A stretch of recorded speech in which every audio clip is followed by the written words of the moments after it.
তবে ঠিক, কিন্তু আমরা উভয়ের জন্য শুভকামনা চাই, যে ইসলাম যারা চায় তারা তাদেরকে চায়, কিন্তু মনে রাখতে হবে এই দূরত্ব যেন মুসলমানদের মধ্যে দলীয় কোন্দলের কারণ না হয়ে দাঁড়ায়।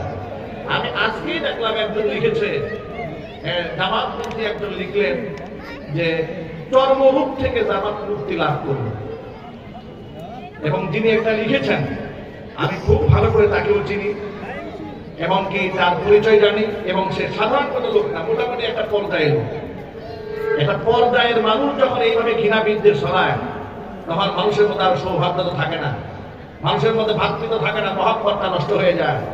সুতরাং আমরা সকলকে সাবধান মানে উচ্চারণ করে দিতে চাই, আসলে যারা দিনের জন্য কাজ করেন তাদেরকে শালীন হতে হবে, ভদ্র হতে হবে, নম্র হতে হবে। উগ্রতা নিয়ে বেয়াদবিমূলক কথাবার্তা বলে এদেশের দিন কায়েম করতে পারবেন না।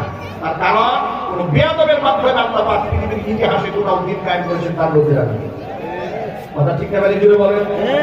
দিনের মহব্বত যদি অন্তরে থাকে, আমাদের সকলের প্রতি শ্রদ্ধাশীল হতে হবে, সহনশীল হতে হবে, মায়া এবং মহব্বত থাকতে হবে।